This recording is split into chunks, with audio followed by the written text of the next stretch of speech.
Hey guys, welcome back to the channel. My name is Maxine. I have Avoidant Personality Disorder and ADHD. And that's what I talk about here. If you can hear rumbling noises, I think you might actually be settling down for a nap now, but my dog is right here chewing on a bone off and on, so sorry for that.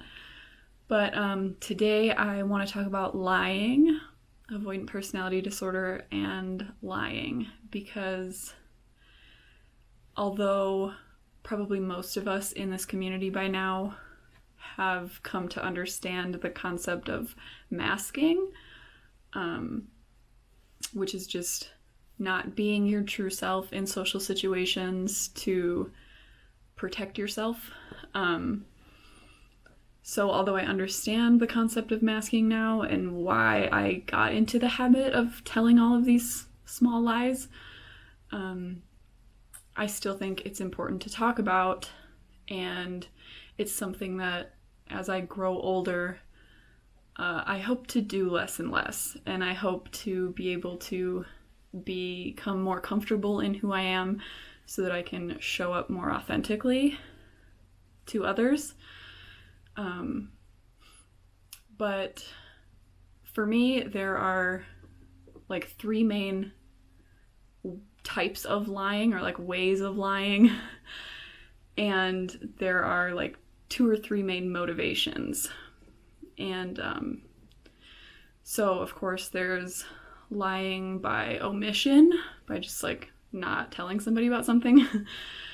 There's lying by minimizing, so like maybe not straight up denying something, but you're like only telling part of the truth, I guess, and like minimizing the situation. And then there's just lying by telling a lie. And so on a small scale, I do all of these things in my regular life for a few main reasons, and that's mainly what I want to talk about today. So the number one, like most obvious reason that I lie kind of on a regular basis is making up an excuse to get out of doing something. And I've been doing this quite literally my entire life. I was diagnosed with generalized anxiety disorder at like 14 years old, but my parents will tell you I've been unusually anxious since I was a small child. I used to fake sick at school all the time, even when I was really young, and I thought that I kind of had like a superpower because every time I faked sick, I would have an actual fever. And of course, when I grew up, I learned that having anxiety, like being high anxiety, will raise your core body temperature. And so I would really just work myself up into actually being feverish. So that was kind of weird because I was like, I knew I was lying, but then also I was like, but am I though? Maybe I'm actually sick. But that continued like all through school. Every job I've ever had, I've struggled with calling in sick for work. My, family members dying, car wouldn't start. Like I've done all of it because I would just get so worked up about. I would panic before having to go to these situations and come up with anything. That I still do that to this day, to get out of doing things with friends, to coming up with reasons to cancel appointments. It's become very easy and natural for me to come up with excuses not to do things, and there's like a couple of reasons why that is unfortunate for me. It's not only one that I feel like I need to lie about something.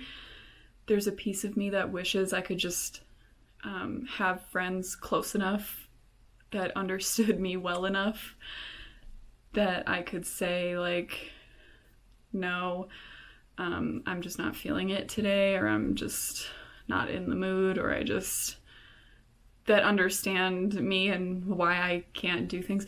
But then on the other hand, I wish I just could have more follow through and didn't feel the need to cancel all of these things. But that's like the number one way. But then as I was thinking about it, there are other things that I lie about too.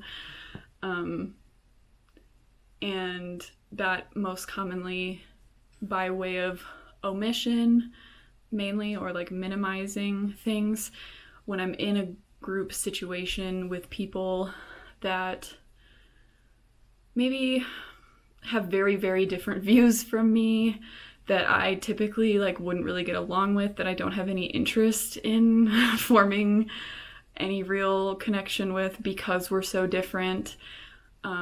Or if I'm hanging out with a person who I do think is really cool, but we might not have as much in common as I would like, I will lie either by saying that I'm interested in something that I'm not, or by just not saying that I don't like something or that I'm not interested in something.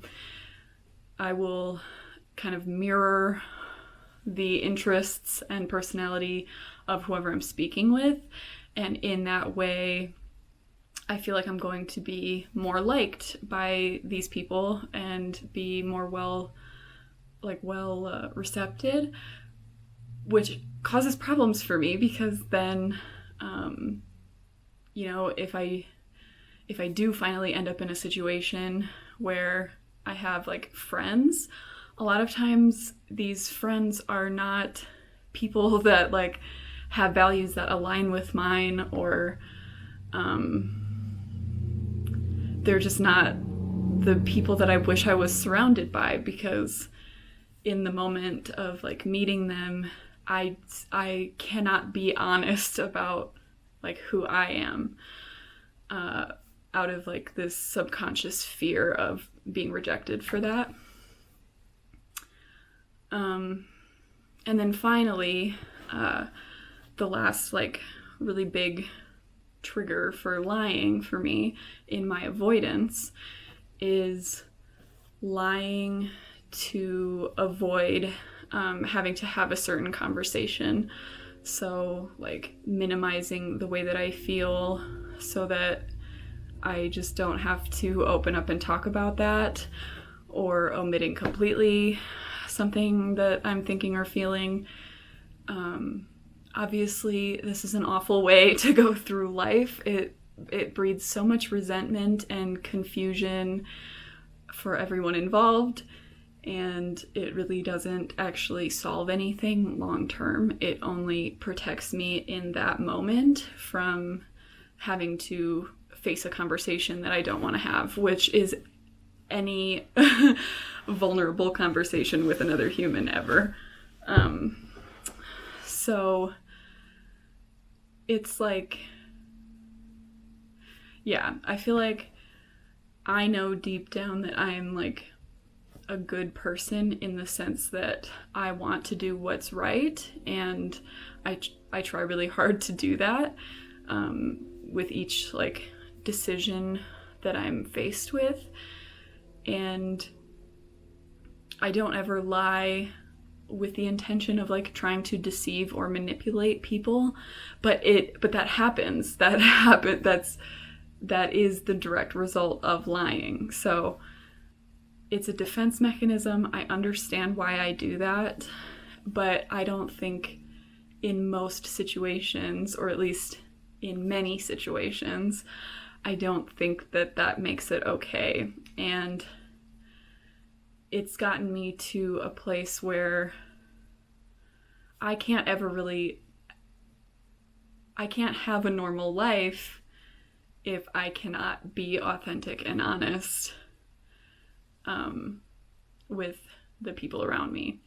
And one other thing that I think is really interesting that I just want to add on to the end of this conversation before I go is that I've found that the people that I am the most able to be myself around and to be authentic with are strangers, or people that are of no consequence to me, people that I will never see again.